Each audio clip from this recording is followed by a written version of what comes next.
ñun dañu jógee ci lu yàgg a yàgg li ñuy wax centralisme démocratique dem nag ci li ñuy wax débat d'idées liberté d'expression mu tombeek nag lii am tey médias yi réseaux sociaux ainsi de suite donc maanaam la communication et l'information mu nekk à la portée de tout le monde ku nekk am sañ-sañ wax sa xalaat wax ni nga ko gisee ak ni nga ko sentiree parti socialiste nag mooy parti bi nga xamante ni tey moom rek mooy dundal débat d'idées le débat contradictoire wax ma tey à part parti socialiste ban parti la am ci Sénégal amul. xëy na des fois temps yi ñooy wutee parce que nit ñi seen comportement ak seen attitude ni nga ko waxee nii la ko yeneen parti yi di waxee de. non ñun débat bi am suñu parti depuis des années mosul am ci yeneen parti APR amu fa amul PDS sax pour man amatul waa PDS ngeen jégal ma bu fekkente ne am na ñu fa des mais pour man PDS amatul Macky jël na lépp. li xew PDS ma xew PDS. non je suis désolé ñun dañu nekk parti bu nga xamante ne nii jamono yu ma waxee nii dañu taxaw te dañu ngemb ñun dañu ngemb te dañu am gis-gisu ëllëg. ñun dañu ne dañuy jàppale le président Macky Sall ànd ak moom liggéeyal Sénégal mais comme parti bi nga xamante ne nii parti bu souverain la parti bu indépendant la parti bu autonome la li tax ñoom Senghor les pères fondateurs tabax ko mooy mu xeex ba jël nguur gouverner liggéeyal Sénégal liggéeyal Afrique liggéeyal adduna bi donc loolu parti socialiste jógu ci maintenant li ñu nekk c'est juste une question de stratégie et d'approche ñii dañu jàpp ne pour nga jot nguur foo nga nekk opposant di sànni ay xeer ñun ñu ne situation bi contexte bi comme ñu ngi ci déjà ci géew bi dans la structure du pouvoir ñun dañ fay des gën fa dëgëral suñu taxawaay ba pour boobaa bu élection président jotee ñu jéem a proposer suñu candidature ci Benno Bokk Yaakaar proposer même ci mouvance présidentielle bi. laataa ngeen di proposer seen candidature faa ngeen jubóo seen biir jubóo boobu bokk na si li ko mën a waral muy ay renouvellement boobu ba léegi ñu ngi koy coow gannaaw bi fii Ousmane Tanor Dieng dëddoo ba léegi fu mu toll. voilà jamono yi may wax ak yow. ni ma ko waxee léegi ci nasaraan ci port obligatoire de masque mesure barrière ak couvre-feu mais man dama ciy profité pour lancer un appel. wax ak les responsables à la base ndax mbir mi du man du Aminata Mbengue Ndiaye du Serigne Mbaye Thiam du keneen c'est les responsables à la base ñoom ñooy tànn ki leen war a jiite de manière souveraine et de manière démocratique mais loolu avant moo am dafa am processus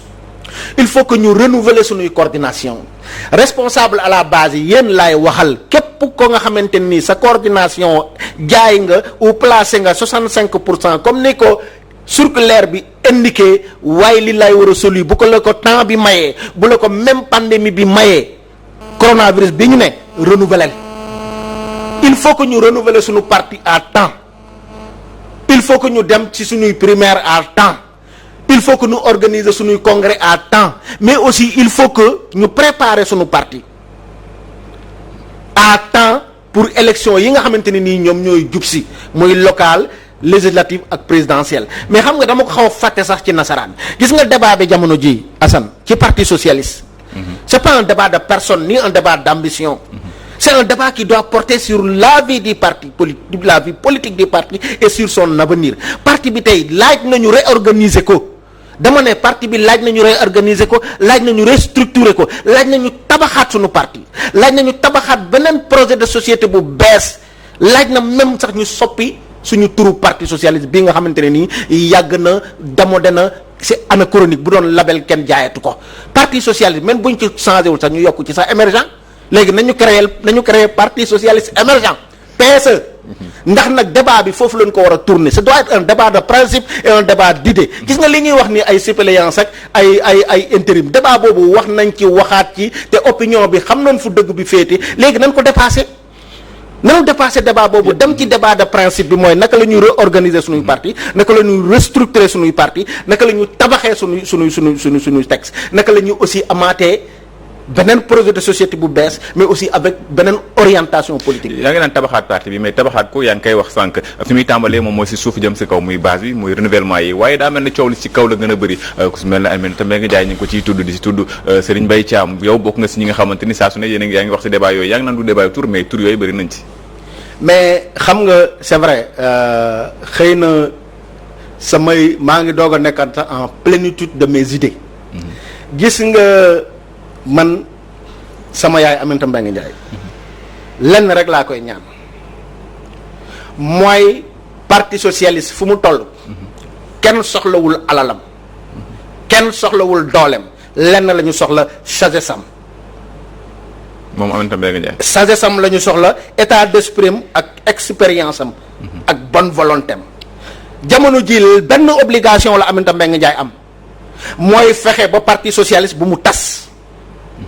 mooy fexe ba unité bi ak cohésion bi nekk lu dëggu.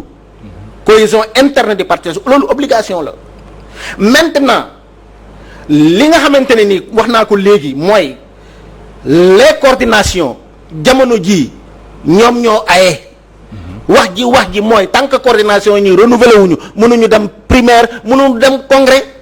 donc coordination yi ñoom ñooy arbitrer donc coordination yi ma ne bépp coordination boo xamante ne tey fii ñu toll nii matal nga les 65% comme ni ñu ko circulaire bi waxee demal nga renouveler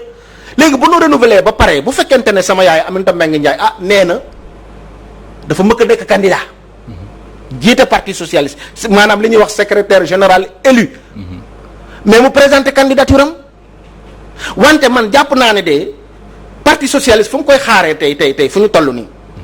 parce que jigéen la mag la jigéen am na benn âge boo xamante ne ni boo ko amee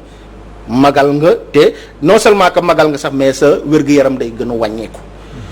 nañu fexeel moom Aminata Mbengue Ndiaye dajale njaboot ji superviser renouvellement yi ñu dem primaire ñu dem congrès mu passer par la plus grande porte maanaam turam des ñu bind ko en lettre d'or en lettre de noblesse comme ni ñu ko defalee Senghor comme ni ñu ko defalee Abdou Diouf comme ni ñu ko defalee Ousmane Tanor Dieng. da ngay woowee passer par la plus grande porte. maanaam bañ a bokk ci mbir mi. bañ a bokk ci mbir mi parce que mag la amul lu mu defalul parti socialiste. est-ce que raison la gis nañ ci Abdoulaye Wade. non maa ngi ñëw justement attends man sama xalaat laay wax. sama xalaat laay wax encore une fois. te PS ak PDS du benn. yaa ngi may dégg te gis nañ Abdoulaye Wade bañ ko falee dérive yi ñu am. lan moo ko indi woon waxee rek yeneen yooyu parce que mag la te Abdoulaye Wade góor la du jigéen beneen bis tegu moom man damay wax sama xalaat sama ñaan boobu jàpp naa ne Aminata Mbengue Ndiaye at yu mu am tey ak lépp lu mu defal parti social de 1988 ba léegi mu ngi sacrifié pour le parti socialiste de 1996 ba léegi 25 ans mi ngi nekk à la tête du mouvement national des femmes 25 ans mi ngi ko nekk à la tête du mouvement national des femmes donc kooku amatul ay preuve amatul lu muy prouver ci parti socialiste encore une fois mais nguur tamit kenn du ko ñiit man bëgg naa sax bu ñu demee congrès ñu jël li ñuy wax un poste de président d'honneur jox ko Aminata Mbengue Ndiaye bu ñu delloo foofu aussi bu ñu jógee ci loolu aussi nga jéggal ma ñu jox ko conseil consultatif des sages xam nga lu tax ma wax loolu parce que ki ko yor tey moom sax ci boppam sama papa Ngiraan maa ngi koy nuyu di ko ñaanal mu yàgg fi te wër waaye moom tamit kattanam mayatu ko xanaa dafa mënul bàyyi rek parce que parti bi la bëgg parti bi la xam mais bu ñu ko joxee conseil consultatif des sages ba pare ñu jox ko des pouvoirs et des prérogatives mu nekk un arbitre pour arbitrer gérer et résoudre toute forme de conflit et de litige au sein du parti socialiste taxawaay boobu amul lu ko gën a jekk ci àdduna.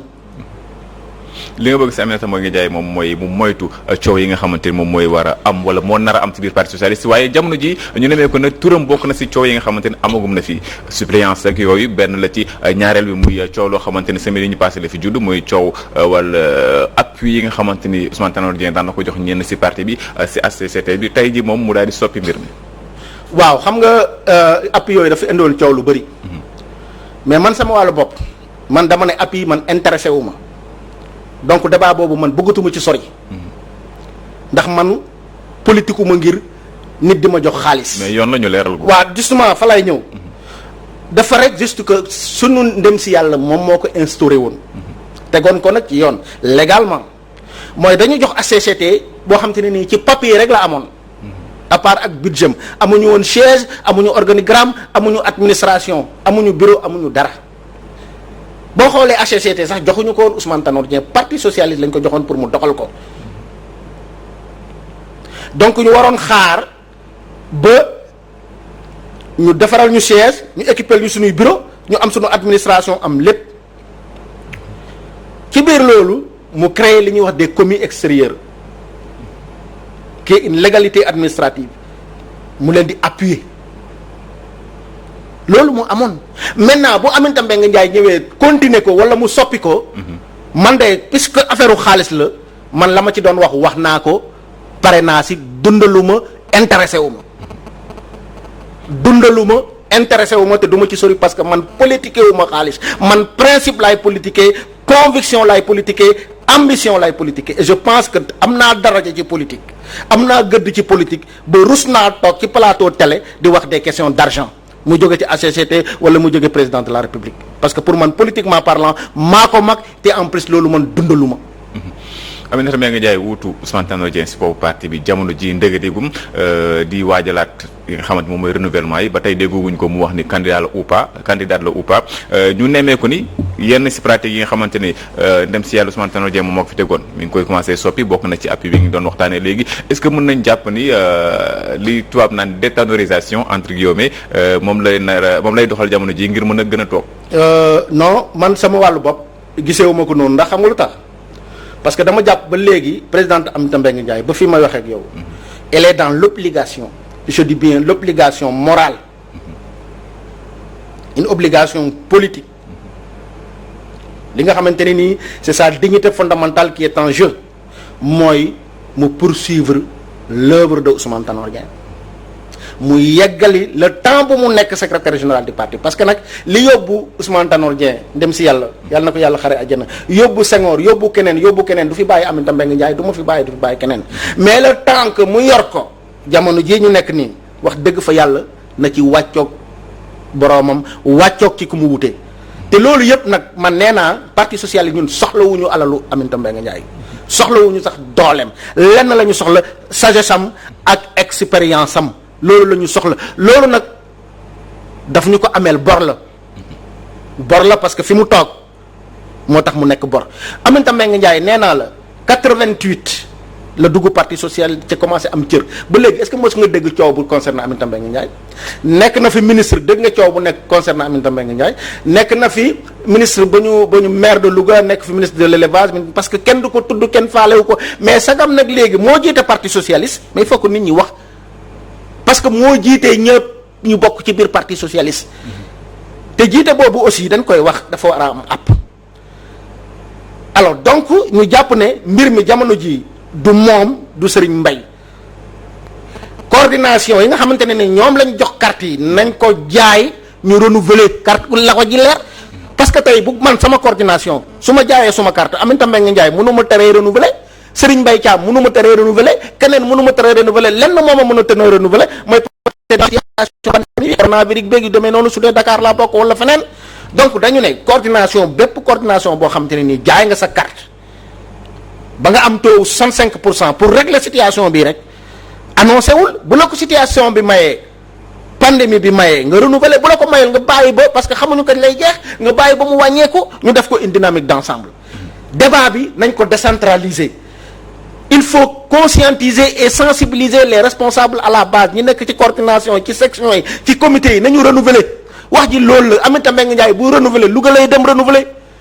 Serigne Mbaye Thiam buy renouveler xam nga fan lay dem renouveler Nioro ak Kër Madiabel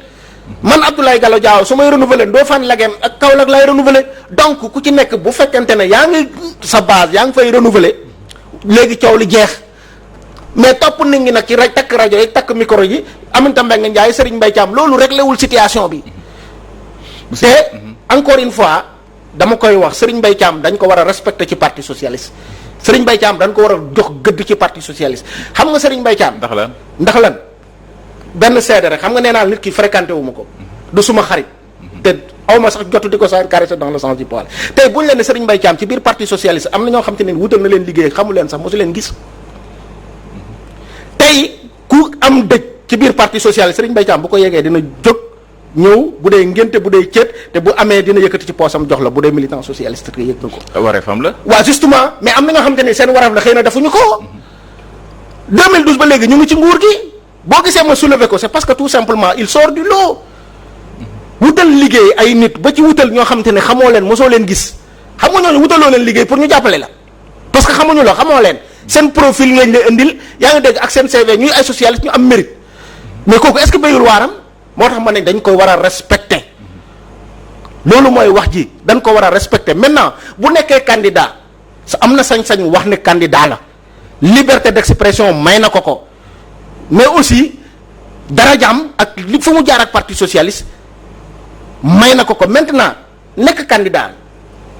day battre campagne militants yi ñoo koy fal loolu mooy wax ji moi je pense que il faut qu'on close ce débat intérim suppléance candidat yooyu dañ ko tëj en attendant ñu dellu à la base remobiliser base bi ñu renouveler comité yi renouveler section yi renouveler coordination yi ñu dem primaire suñuy CA fal ki nga xamante ne nii mu war a nekk suñu secrétaire général man Abdoulaye Gallo Diaw mun naa ne tey candidat laa tëgg samay ndënd tëgg samay sabar provoqué ñëpp mais yàlla def balaa ñu fay yegg du ma fekkee wala du ma ko tal nit ñi nañu delloo seen xel ci yàlla aussi loolu am solo la parce que politique rek yorul adduna. leneen loo xamante ne mi ngi am coow bu weesoo biir parti socialiste biir coalition bi lay doon est-ce que parti socialiste bi fi nekk jamono ji am na doole am candidat boo xamante ne si flanc am lay génn Benno Bokk Yaakaar soutenir ko. man dama ne loolu dama koy waxaat ko te soo ma yeewoon xaaju guddi it ma répété la ma mës a wax ci question boobu mooy ñun dañ parti socialiste dañ ko tabax pour mu conquérir pour exercer pouvoir bi liggéeyal Sénégal liggéeyal Afrique liggéeyal adduna loolu parti socialiste mosu ci dañ te bu ci dañee rek ñu tas ko jaay sunu maison du parti. L'ambition du Parti socialiste de reconquérir le pouvoir et de l'exercer pour accomplir la mission qu'il s'est assignée pour le bien-être du peuple sénégalais ambition boobu c'est intact chaque jour nag bu dee garab la ñu ngi koy arroser di ko engrais di ko def ay kii pour mu di ko suuxat. am ambition benn mbir la mais. maa ngi ñëw dañu nekk ba ñu perte nguur gi. Parti socialiste defe naa nit ñi ñu ngi ko xam ñu ngi ko gën a fonk sax bu ñu perte nguur dignité bu ñu àndaloon. ngor bu ñu àndaloon fayda bu ñu àndaloon patriotisme bu ñu àndaloon entre 2000 ba 2012 ci la sénégalais yi ñu bëri bañoon parti socialiste jébbalu su ko jébbalu te xam ne ay nit ñu gore ñoo nekk biir PS ay nit ñu am fulla am fayda am xam-xam ñoo fa nekk ñu bëgg Sénégal am nag taxawaay am yar alors ñu ànd entre les les deux tours avec le président Macky Sall ñu gagné ñu ànd gouverner Assemblée nationale ci institution yi ci gouvernement bi fu nekk fu nga xamante ne nii parti socialiste Macky Sall am na lu mu ko ba cëral parti socialiste liggéey na ko de manière exceptionnelle résultat bu probant et bu positif yaa ngi dégg loolu bilan la ñu ne nag ki bilan Macky Sall ba ñu àndee ak moom ba léegi ñun suñu part de responsabilité dañ koy assumer ba ñuy xëy sangu suuf tant que parti mu ngi exister dina assumer responsabilité boobu ñu ne nag waaye nag comme ñun suñu ambition comme li ñu gaay ñun duñu parti al toppee loolu ku ko wax da ngay wax lu la neex wala da nga contre PS ñun nous sommes un parti responsable un parti debout waaw non justement parce que nag ñun dañu bëri bayre PS nekkuñu ci nguur gi mais li ñuy wax ci PS duñu ko wax ci beneen parti faut qu'on se le dise ñun dañu am bayre yàlla moo nu ko defal Senghor moo demoon Joal tànk ci dex bi xam nga sangee ko PS alors ñu ne nag 2012 plutôt 2024 parti socialiste dafa taxaw pour laaj candidature u Benno Bokk Yaakaar et pourquoi même pas sax candidature u mouvance présidentielle bi yëpp loolu am nañ sañ-sañ bi te loolu pour ñu def ko tamit léegi la ñu commencé le débat waxtaan ak suñuy partenaire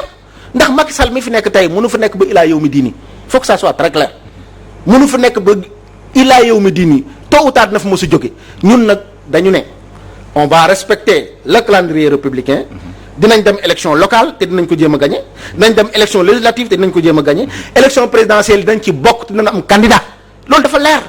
leer te loolu Macky mënuñu ko bañal parce que ñun tey ameluñu Macky 15 Macky par contre moo ñu amel ndax foofu ñu woo wuyu si nañ ko pour respecter suñu engagement pour nekk ay gor ci wetam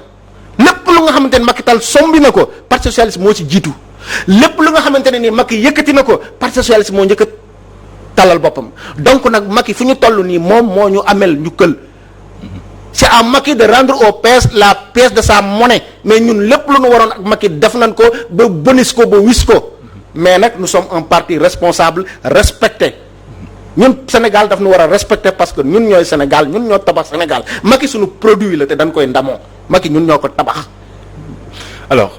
bokk na si débat jamono ji sànq tudd nga ku muy élection locale yi ñenn si partisan au pouvoir yi bokk si mois présidentiel jamono ji ñu ngi prôné ay report encore local yi li ñu ko reporté déjà bëri na mi ngi ñaar ñett muy bëgg a reporté est-ce que bokk nga ànd nga si gis-gis yooyu. xam nga bu ñu toogee tey ba 2021 ba 2021 Sénégal di waxu fichier électoral waxu auditu fichier électoral Sénégal di wax ay reportu élection alors que pays yi nga xamante ni nii ñoom waxuma la sax ba ñuy am indépendance ñun ñu ngi multipartisme maanaam ba ñuy am indépendance pays yooyu noonu ñun fii ci Afrique ñun ñu ngi élection am ay partis politiques yu bëri am démocratie nekk vitrine démocratie ci Afrique bu dee nag toog nañ ba pays yooyu ñoom di respecter seen calendrier électoral am un fichier électoral fiable ñun ñu toog ba 2021 chaque année fichier électoral audit report des locales wala report des législatives wax dëgg fa yàlla de man de en tant que républicain